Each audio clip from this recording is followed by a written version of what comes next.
Hello, everybody. How are we doing? Pam and I were pretty inspiring, huh? I think they were fabulous. And I think they really provide a vision for where we can go with all of this. But I'm really happy to be here today. My name is Dorothy Bennett. I'm the Director of Creative Pedagogy here at NISI. And that basically means I help everyone here and collaborate with my colleagues to figure out how to infuse design, make, and play into everything that we do. But also for the past 30 years, I've been really spending a lot of time both on the development of programs and research to figure out how is it that we really get diverse learners into STEM.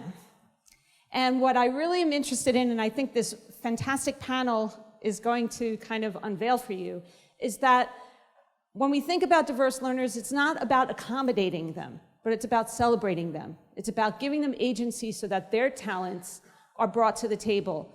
And it's imperative because innovation is going to be better with everyone at the table. So without further ado, I want to introduce this fabulous panelists that we have here. And what we're going to do is take about 3 minutes each. Each panelist will tell us a little bit about the programs they're running, and then we hope to have a discussion about some of the very specific strategies that they've learned work with different populations of students. So to my right is my dear colleague, Janella Watson from NISI, and she's the director of our early childhood programs. We have Gina Tesoriero. Did I say that right, Gina? I know you for so long. I still do that. GT, yes. Who is a STEM special ed teacher at a middle school in Washington Heights, New York City. We have Stephanie Chang from Make Ed, and is the director of programs and lots of initiatives that she's going to tell you a little bit about. We have Dr. Kemi Ladeji Ozias. Thank you. And Kemi actually is an associate professor at Morgan State University in computer and electrical engineering, so she's a heavyweight. On top of that, she's also leading a very interesting program for minority male students. And finally, we have Albert Palacios from the Office, U.S. Department of Education, Office of Career, Technical, and Adult Education. And you're the oldest makers, or have been doing making in education for a long time, and it'll be really interesting to see how that's getting sort of transformed to meet the needs of different learners. So without further ado, I'm going to hand it over to Janella, and she's going to tell you about what she's been doing here at NISI, and that's the little...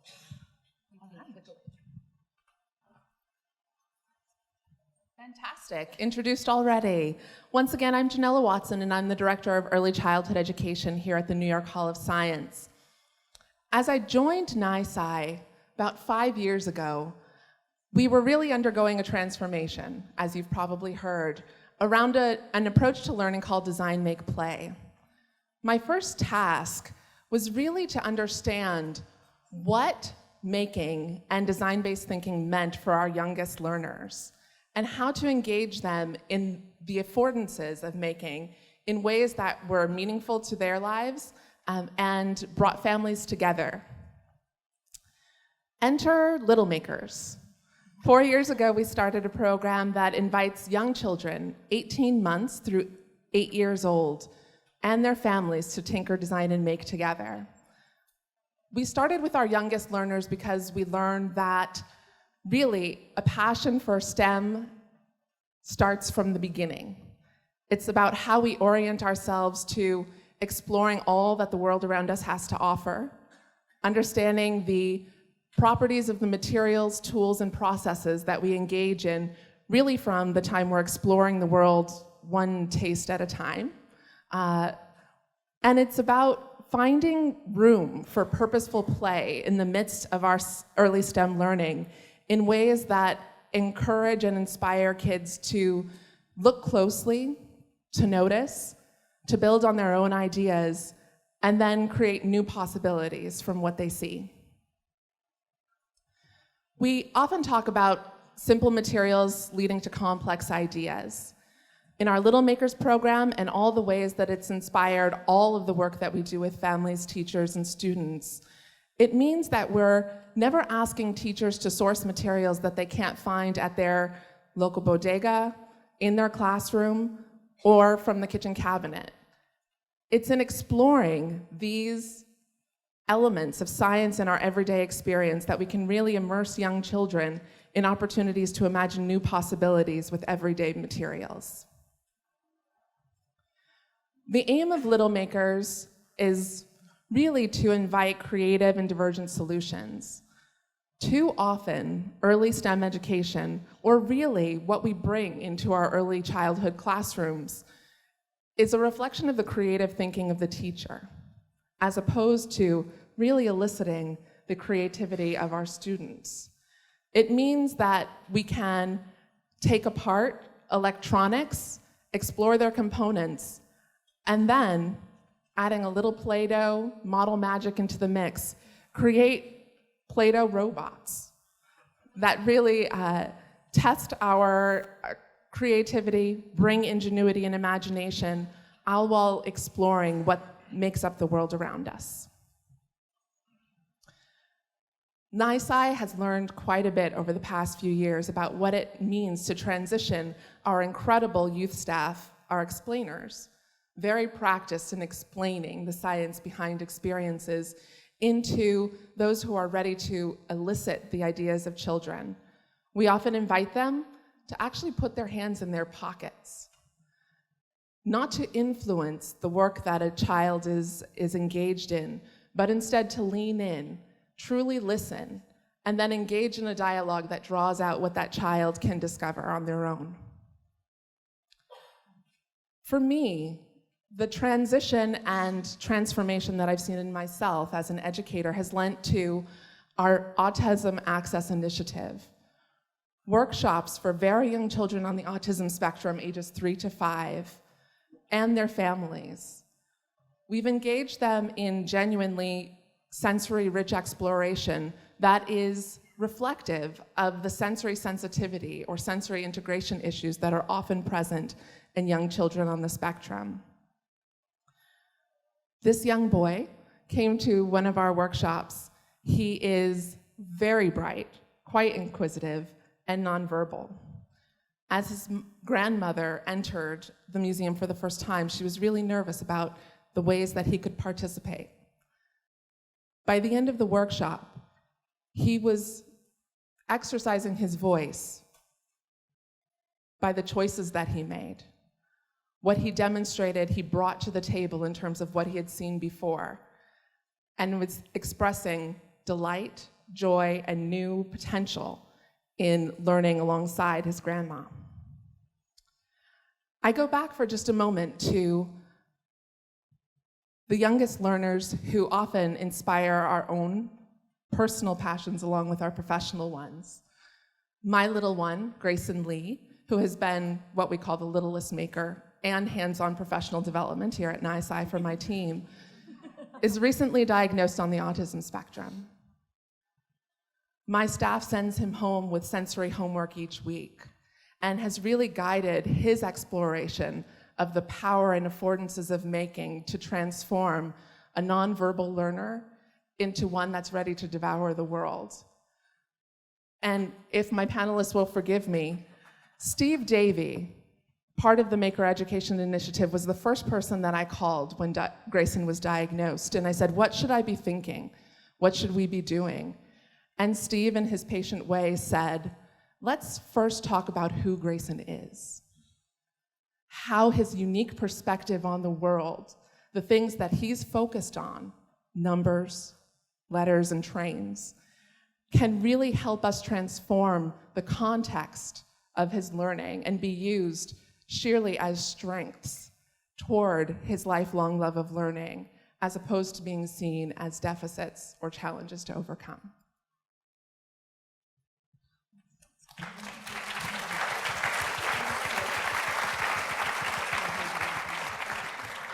So Gina, thank you. So 5 years ago, almost to the day, the most amazing educator I know, Amanda, and I came to the Hall of Science to partake in a program for educators with David Wells right over there and Michaela. I don't know where she is. And that's where we learned about STEM. And over the last 5 years, Amanda and I have fought very hard to create a STEM program at our school so that we can inspire girls to engage in careers in the STEM fields. Since the program has had so much success, Amanda now gets to teach it full time, and I was able to move to a school in Washington Heights where I work with students with special needs because they are another population of students that could really benefit from this kind of work. Now, the whole 5 years of us learning about STEM and creating a program was a part of the design process itself, and it's gone through many iterations, and I'd be happy to talk to you about them at a later time. But the reason why it was so successful for the girls and the students with disabilities and all students was because when you have open-ended design prompts, you are allowing students to have multiple entry points into the curriculum. You're also inspiring them to engage in an iterative process, and they're student-centered because they're open-ended and students get to make the decisions. Because of these components of design, I saw 100% participation. I mean, everyone. Girls that were so quiet and would usually default to boys were taking leadership, and some of those girls will be here with me tomorrow. And because of the iterative process of design, I saw academic perseverance with some of my students with special needs that allowed them to succeed in the other subjects for the rest of the year.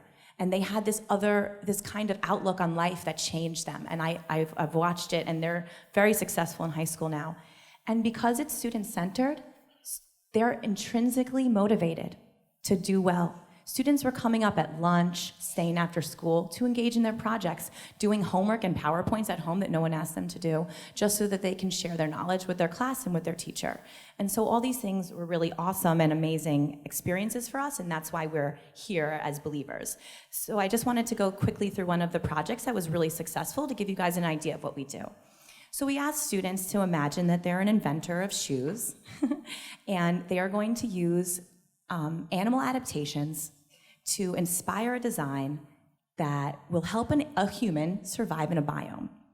Pretty open-ended. The biome's up to them, the adaptations are up to them, the aesthetics, which was their favorite, is all up to them.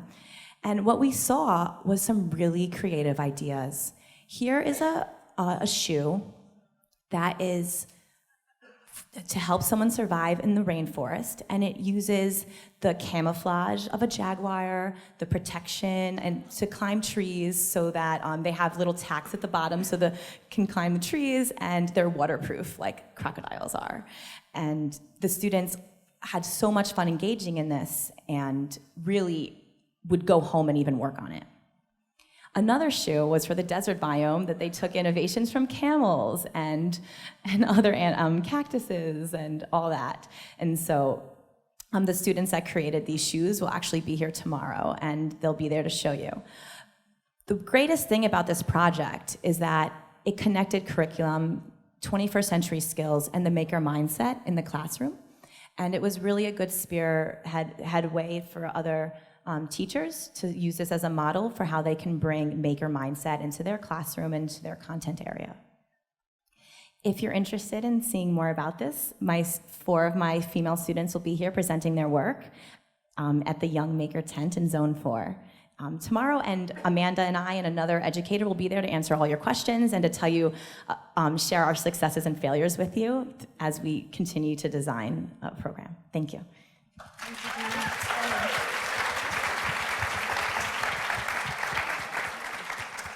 Hi, everyone. I work with an organization called Maker Ed, or Maker Education Initiative. Many of you are familiar with it, and I have a number of phenomenal colleagues here today.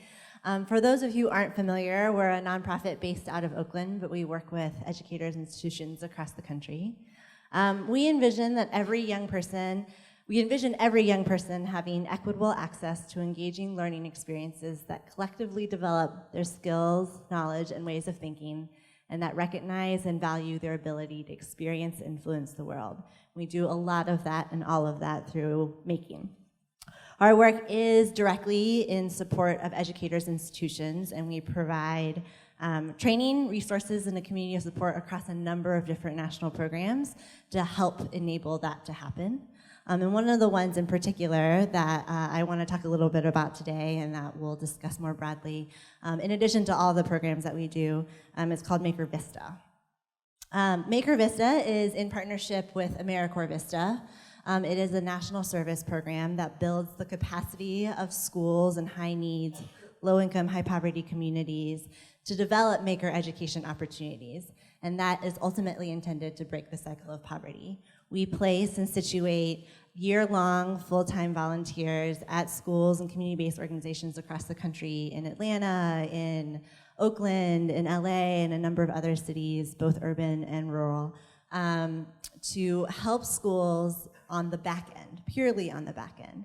And that is something unique and different and really interesting, because we understand that you can't necessarily bring something and force something into environments, and rather we situate these amazing volunteers who spend 40 hours of their time every week, 365 days across the year, to learn the systems, to talk with the teachers, to understand the needs of the learners, and help develop the systems, the infrastructure, the services, everything from volunteer organization to professional training opportunities to a learning community, to then help those educators develop the opportunities for students to engage.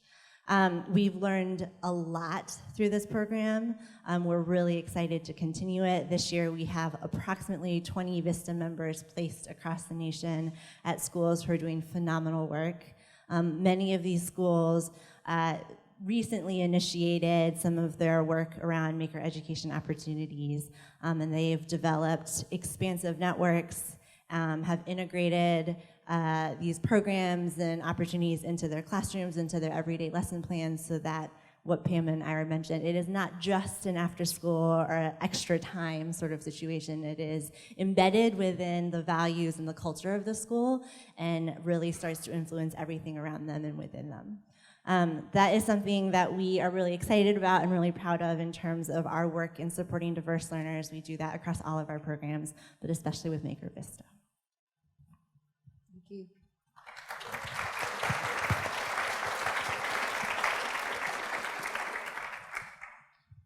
I'm Kemilida G. Ozias from Morgan State University in Baltimore. And I'll be talking about early STEM engagement for minority males through a network of minority serving institutions.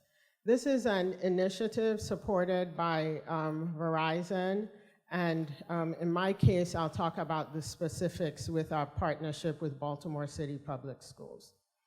So the broader Verizon Innovative Learning Initiative was started in 2015 with the 4 schools that are highlighted in red, and then it was expanded, and we now have 12 higher education institutions. These institutions are minority serving institutions, and right now we all have large populations of either African Americans or Hispanic students at our university, and those are the students that, as I'll talk about later, we use as our mentors. And so in the summer of 2016, we served about 1,100 students between all the universities. We had in common 3D design and printing, as well as mobile app development. We also provided mentoring through ethnically matched mentors to the students who participated, and all students were middle school males. Could you please play the video? So this is a video from Verizon. Look at me. What you perceive creates an illusion of who I am. You don't know me.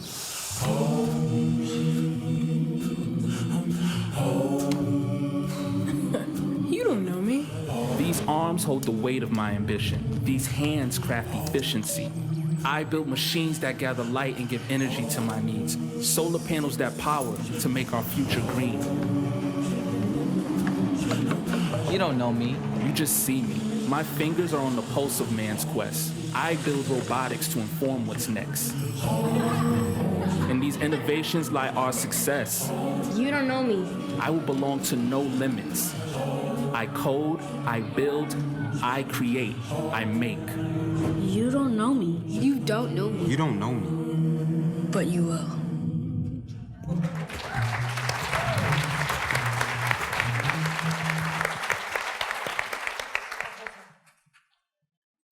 So our goal is to take young men that look like the ones you saw in the picture and help them become the makers of tomorrow.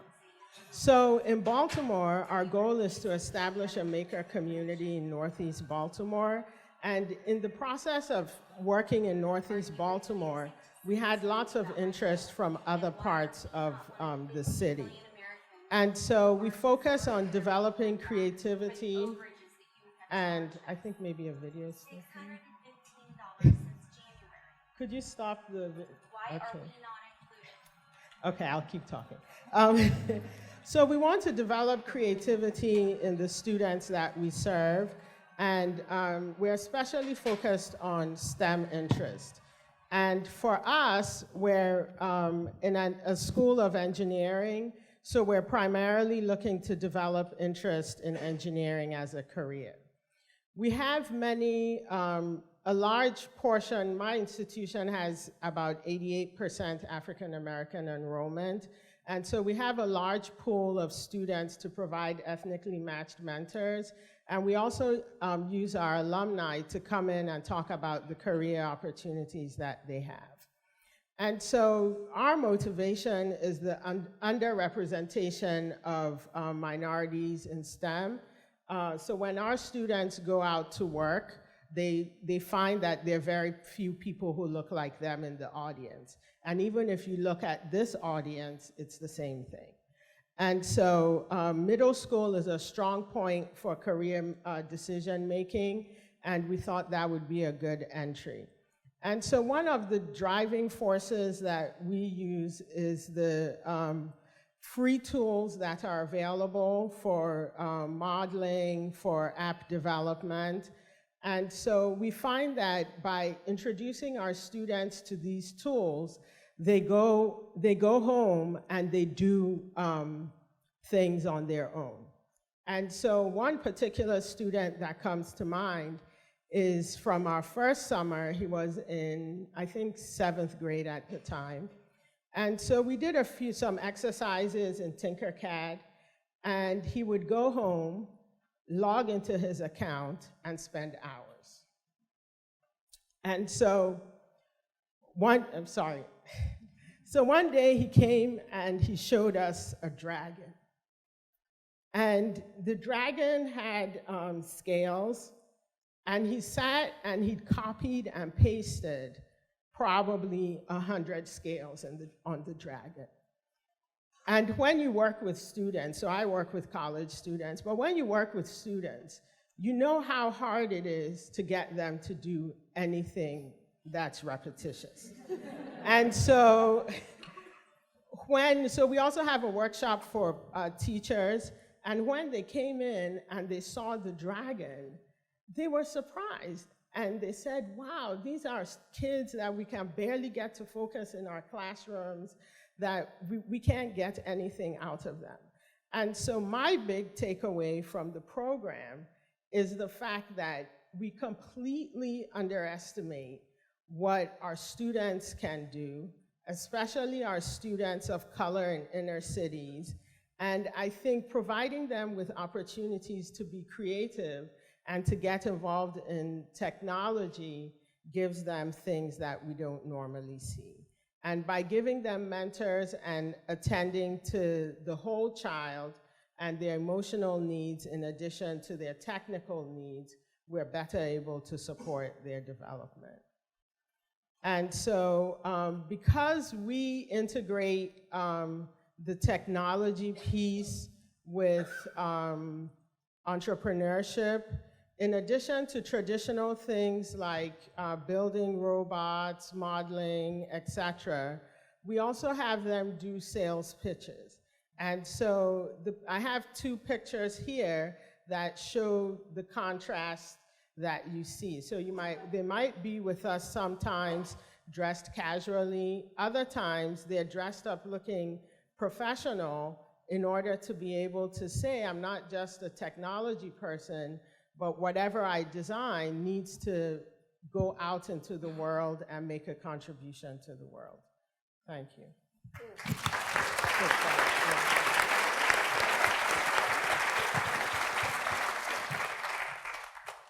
Hello all, and thank you for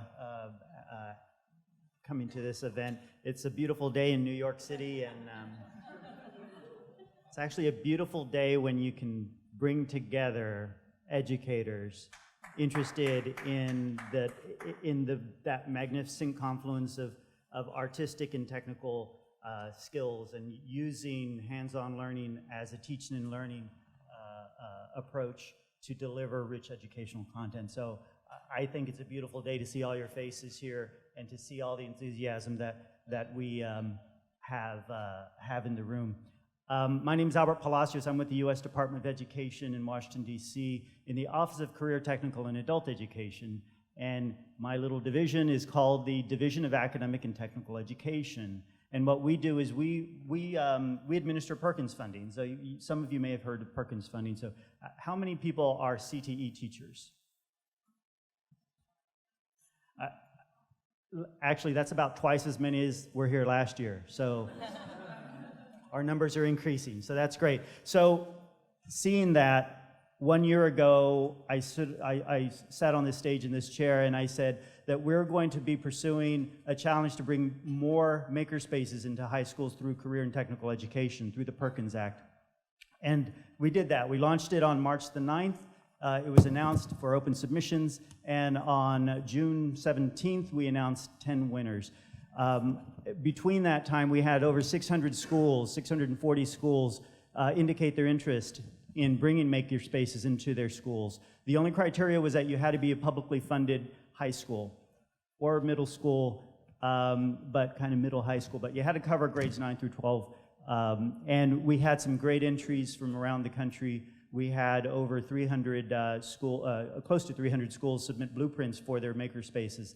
And it was a very tough evaluation process to narrow the field. And I know you mentioned to me that you're a judge.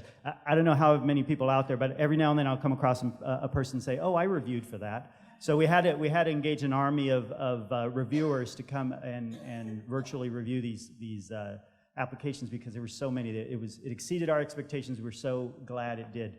I have a short video. Cue the video, and give you a little bit of background on the 10 winners that we announced on June 17th. Meanwhile, if the 10 winners are actually 9 of them are here, if you can come and line up over here against the wall.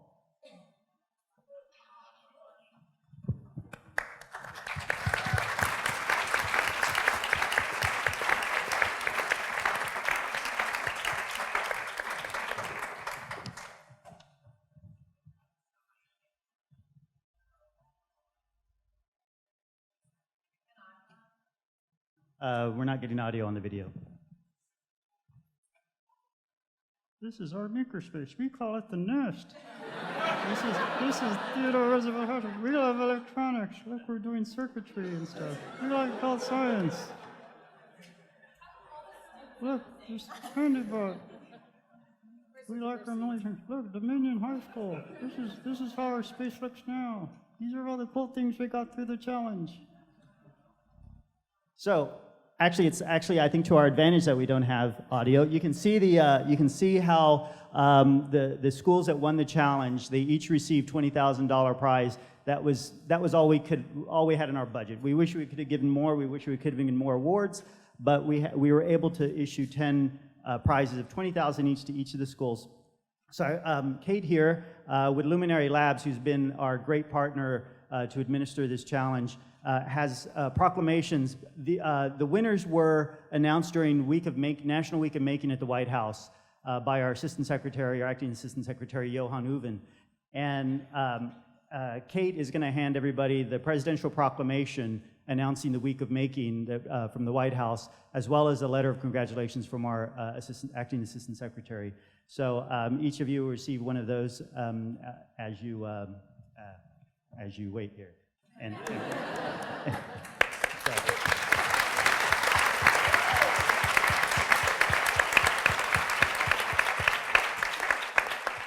So what we want to do now is, so here is a map of the 10 schools from around the country, and let me switch over to the slide. Not me. Nope, not me. There's me. 2 slides. 1 slide, please. There they are. So those are the prize winners, the 10 high schools from around the country. I had a conference call with the 10 winners, and it was so exciting to hear the things they're doing. I know one of them, raise your hand, I don't recall who's doing the food truck. One of the schools is doing the food truck. Is it Palisades? Okay, all righty. So I need to talk to you later because there's another school that I talked to at another event that said, we'd like to do a food truck. And I said, oh, so-and-so's doing a food truck. Oh, there you are, great. We can connect.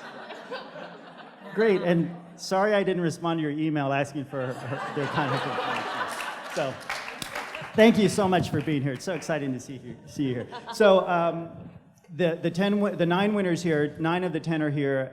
We are going to be hanging around for lunch, and there'll be a sign, and you can come find us during lunch to ask about how the makerspaces are getting off the ground, the headaches, the opportunities, the wonderful things that they're able to do in their spaces. And we look forward to working not just with the 10 winners, but the 300 that submitted their blueprints and the 600 that showed their interest. So we look forward to moving that network forward and bringing maker education, making into the classroom like we have been in career and technical education. Thank you very much, and we'll turn it over to... Yes. Dorothy. Congratulations, everyone. Awesome.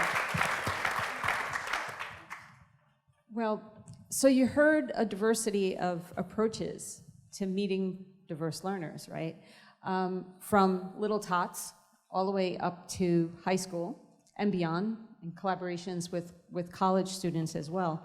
But I think one of the questions I wanted to ask of all of you, if you could, is you started to mention some of the successes, but if you can really share one of those success stories, and more importantly, also talk about the specific strategies or conditions that you set up to make that kind of happen. Does that make sense? Yeah. Do you want to go, Gina? So one of a success story for me was really having the girls in my classroom make their own decisions. And so one of the strategies that I used was when students would have a conflict in their group or would ask or encounter a problem, I wouldn't answer their question. I wouldn't tell them the answer, and I never touched their designs, which I learned here from the Hall of Science. You keep your hands behind your back when students are building because you don't touch their stuff, they do it. So when they would say, we can't come to a conclusion, I'd say, well, you have an option. You can split up into 2 groups, or you can use one of our protocols that we've taught you on how to come to a conclusion, but I'm not telling you which answer is best because I don't know. I also wanted everything to be student-centered, where they were gonna be, their ideas were there, so I don't usually provide students with materials until their ideas exist, and we decide what materials can make it happen so that the students aren't restricted by materials. And when I teach my students about a topic, one year we did a green energy unit, and I did not show a single picture of what a wind turbine looked like. The students did guided research on their own and found out what they wanted to do. And one of my groups wanted to create a flying wind turbine, which I thought was nearly impossible. I didn't tell them that I thought it was impossible because that wouldn't have been nice. I wanted them to find out on their own that it was impossible. But but they created it, and it made a LED light up, and it was crazy that it was a way for New York City to have wind turbines because they were like a kite and they'd fly over the buildings. And so had I shown her what a wind turbine looked like from me, they would have all built the same kind of thing that we always see, that we think of, like a vertical wind turbine with some blades on it. So these kids created something that I never would have imagined. And it's just because, like I said, I don't give them materials until they have their idea, for some challenges, not all. And I don't give them pictures, and I don't help them, which doesn't sound so nice, but they always appreciate it at the end. You can ask them tomorrow. They appreciated it. Anyone else? I'll dive in. I remember in particular a regular attendee to Little Makers, a little boy from our very immediate surrounding community. He was an English language learner and a very quiet young man. But what I did notice is that with each Little Makers workshop, he hid behind his mother less and dove into the materials and tools a little bit more deeply each time he came to our program. It's not often that I get to cross paths with my students, with my little makers out in the wider world, but I happened to be doing professional development workshop for his teachers, his preschool teachers, at a public school directly across the street from us. I walked into the classroom and really was so pleased to see the young man sitting at a table. And as we dove into our project, we were creating vehicles to send down zip lines to bring a message to a friend. He very quietly, but with so much confidence, pushed materials across the table to his classmates. He very slowly demonstrated how they could adjust a paper cup into exactly the material that they were looking for. He never spoke a word in the midst of all that he was doing, but the way that he had grown into a problem solver and was ready to share what he had learned about the possibility of materials with his schoolmates was one of the most endearing experiences I've had as an educator. It also taught me that we all too often underestimate how capable young learners are of science learning. And he reminds me each day to remember that we don't always get to speak our ideas. Sometimes through the choices we make and how we reach out to others, we really have, we demonstrate that we've learned a great deal.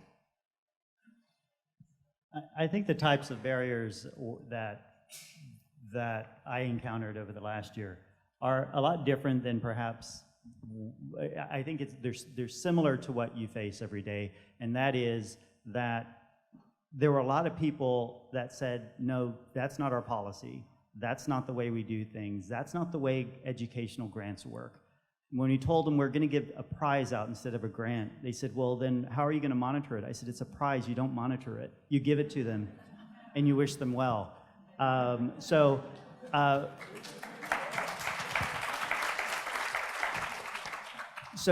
we went through a lot. It was a learning process for all of us, and I think this challenge model represents a new way of doing business for the Department of Education.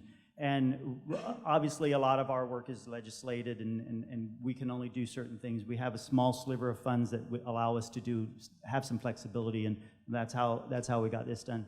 But I think that in your local communities, we hear it all the time from educators and from administrators that the level above them has placed some restriction on them. And I just encourage you to really explore what's at the basis of that and challenge that barrier and actually ask what the basis for that is.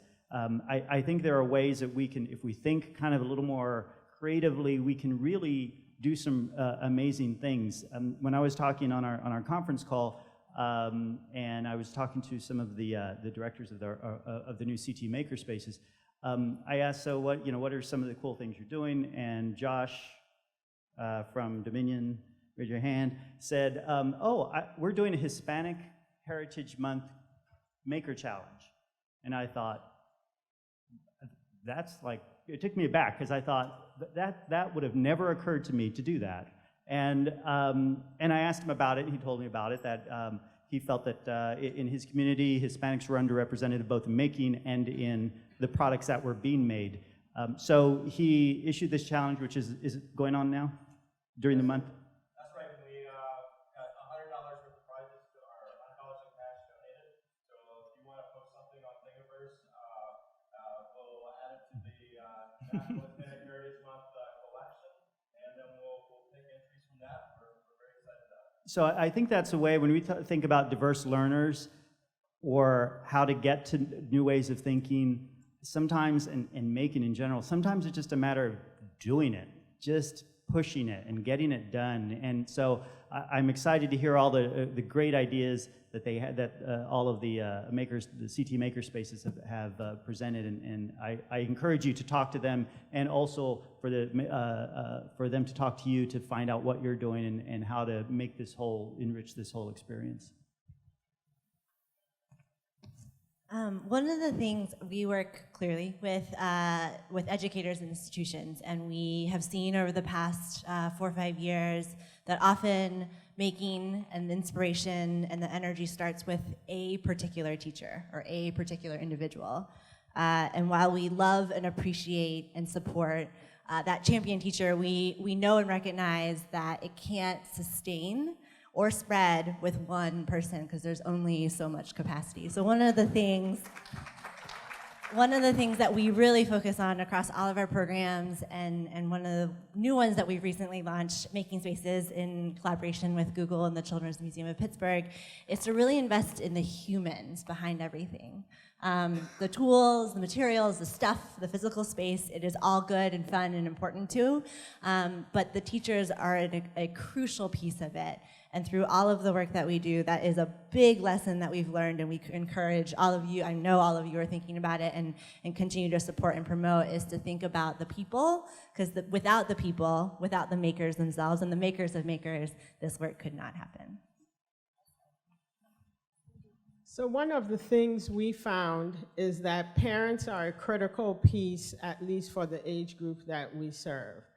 And so the parents, we're not in touch with the children directly, so the parents are a filter to the children. And the more we can show the parents what the children are doing, and we can get them excited about what's going on, the more they support the initiatives and the more they're able to either bring them to us or make sure they get out in time to attend our programs. And so that's one of the critical things that we've learned. Great.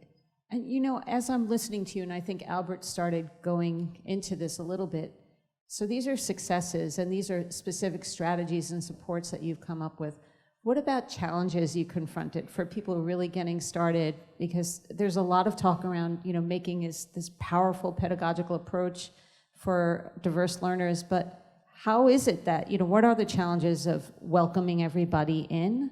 What are some of the thorny things that you've dealt with, and how did you address them?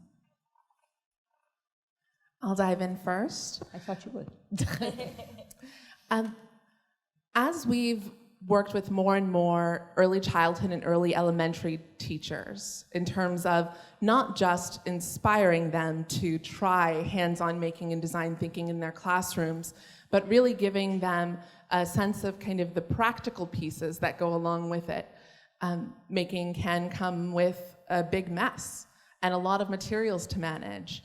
There are needs that teachers express, they have in the classroom that are either standards they're beholden to or the tried and true ways they've always taught something. In a recent workshop that we did with pre-K through second grade teachers on properties of matter, we went through about 10 Little Makers activities in the course of a 6-hour PD. It was a whirlwind day.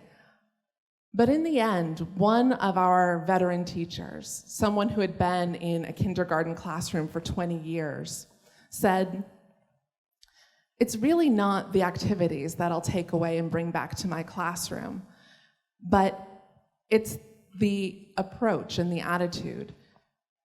It reminds me that I can remember the things that I am passionate about, or tease out those things that my students are passionate about, and use that as the driver, and fit the rest into the mix as we go, making sure that there are NGSS cross-cutting concepts embedded in what we bring to the table, but really starting from that place of what drove us into teaching in the first place.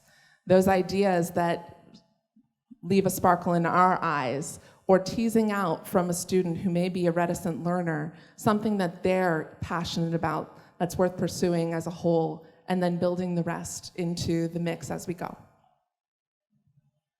Thank you. One of the obstacles that I had, as I said, we fought to really get this program going. And one of the obstacles that we had was the administration. And Amanda and I had to create a curriculum, and we had to go several times to our administrator. We had to bring statistics. We had to get parents involved to really show how important STEM was. And then once we were able to have this course as a trial, The course was only offered to the most advanced learners in our school, which they allowed us to pick 65% women, girls, into the class, so that was great, but it was only the most advanced learners in the school, and it was frustrating to me as a self-contained special education teacher to leave my classroom for 2 periods to go teach the advanced students the fun stuff, as my students in my special education class would say. And although the program was growing and we were adding more teachers to our STEM team at our school, it was really hard to get English language learners into the class or to open up the class to other students. And so I ended up having to seek out a principal that would allow me to teach what I wanted to teach to students with special needs. And it took 4 years, and now even the program at my former school has opened up to students with special needs too. So it's really exciting, and I just think that when you believe in something, you just have to fight for it. And when our students are in a design challenge, we tell them to keep iterating and learn from their failure. And I think we as teachers need to also take the roadblocks and learn from them and become stronger, and do that so that we can inspire others and inspire students.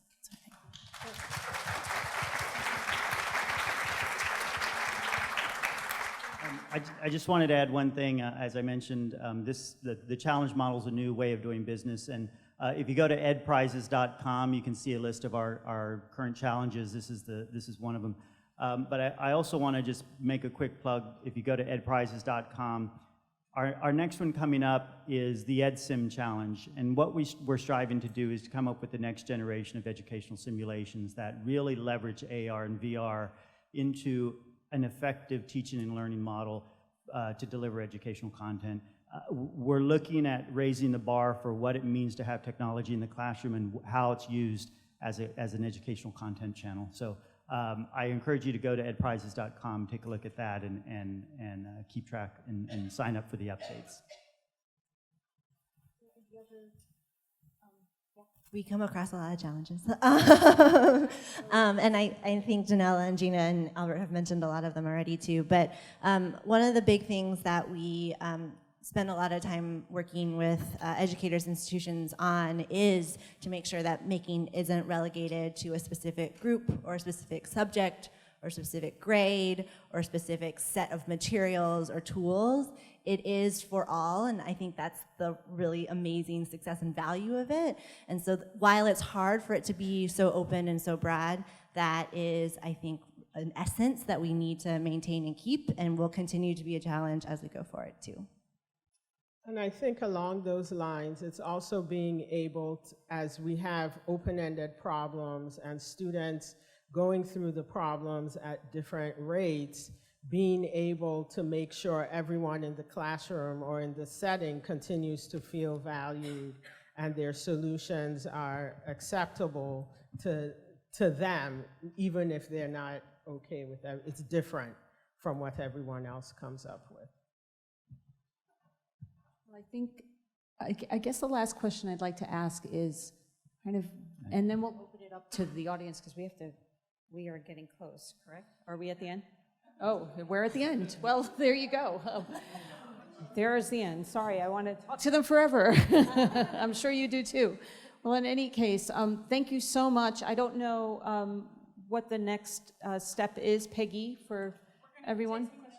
Okay, great. Questions from the audience. Excellent. You just steal your microphone so I can take it out here. So you want to point me to? Oh, I'm so sorry. Woohoo!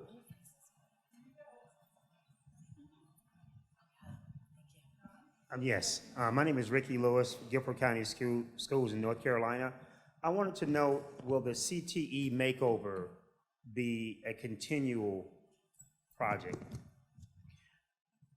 That's a question I hear very often, and I wish it was.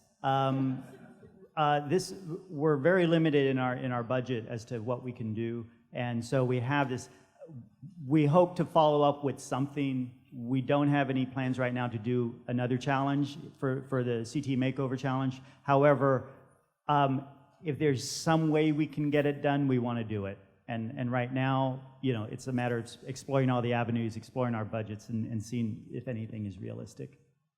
Hey, Dorothy Dorothy. Where should I go now? Right here. Okay, Stephanie, Jessica. Hi, I am new to very young learners. I was suddenly sort of thrust into a pre-K to 2 STEAM lab, which is really cool, but I'm really okay with the 2nd grade level. Like, I've got a good grasp on that. They're kind of easy to do this with. But my biggest challenge is with the youngest, and I also get all the special ed kids and kids that are autistic, and I'm clueless. I taught middle school. So any online resources or places to get those first ideas of how to even form open-ended questions for those children, I need that. I'd be more than happy to continue this conversation much more directly, but I will say that for us, in building each of our Little Makers activities and recognizing that we wanted them to reach the broadest age range possible, so we're dealing with toddlers through those who are maybe in 3rd grade. Where we start is an idea, a science phenomenon, a material that inspires us.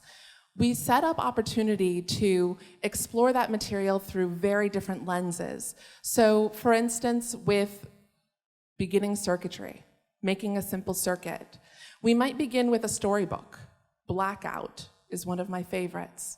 Talking with very young children about the opportunity to explore the science content, but with a lens toward what they notice and what they can do with those materials. So we have books on the rug, and we have flashlights and opaque and transparent and translucent materials that they explore. Some of our youngest learners may live in that space of exploring and tinkering those materials through the entire workshop. Others will ladder up to combining a coin cell battery with an LED and making a lantern. But it's really about giving that space for deep noticing and then expression with the things that we already bring to the table, with a really wide berth in terms of what outcomes we're looking for.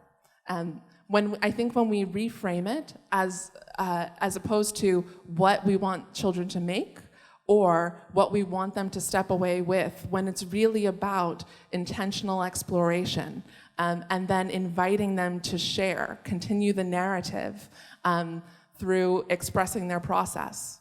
Maybe muraling with our youngest kids in the end instead of asking them to write a response to an activity.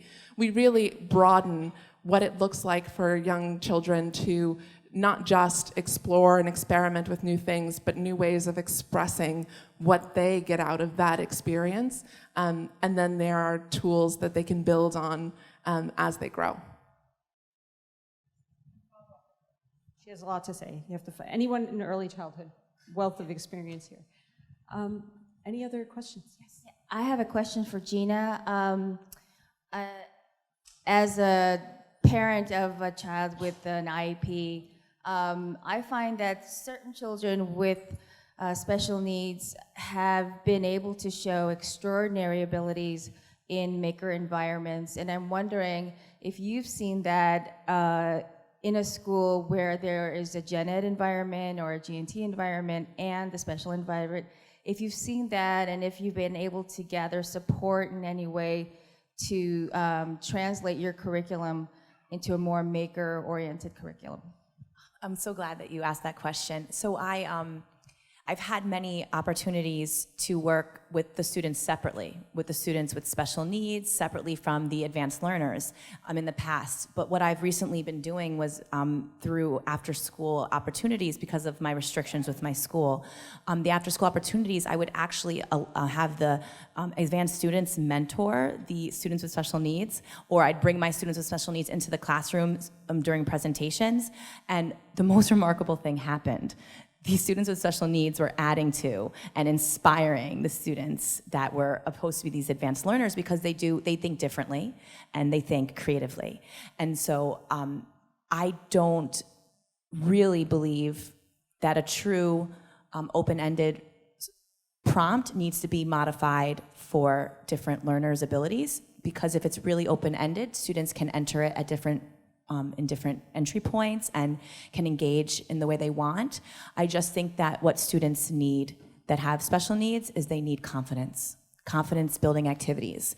One of my most amazing stories that I was hoping not to talk about, because I'll probably start to cry, is my student Brandon, who, this is my first year, the design lab told me I had to do this challenge in my classroom, and I was so afraid.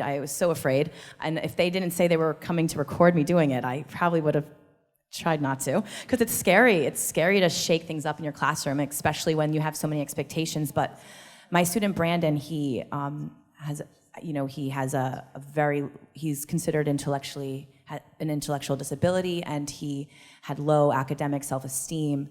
And we did this challenge, the plankton race that Michaela taught me, and they just had to make something that sunk the slowest. And this was so simple. They had any materials they want. Of course, they all made planktons, like the actual character plankton, which was really interesting, but I had no idea who it was. But Brandon won this challenge. And he won several other challenges after that. And this child, he turned into a 7th grader that persevered academically. He tried. He would come up, it was almost like him being able to succeed in something taught him to know when he wasn't succeeding academically. Because this kid, who was never aware of his abilities, became really aware that he was falling behind his class. And it was sad for him to notice this, but it was also inspiring that now he's aware and trying really hard, because he knew that if your first plankton doesn't sink the slowest, you make a new one. And so that's how he ended up having this motivation and this confidence that helped him academically, and he's doing fabulous in high school right now because of that. And I wonder, would he have been lost and uninterested in school had he never had this confidence? So whenever there's opportunities to build confidence, those are really the best ways to really get our most struggling learners on board. And the ways to build confidence are by giving students opportunities to build something or create something or make something that doesn't have the right answer. That there's no right or wrong, that it's just getting better. And I would also love to talk to you about it after this if you have any questions. And I have some amazing educators with me here today that I can point you to that can also help. We have a ton of websites to share and really cool stuff that we can share. Let's go ahead and thank this panel, you guys.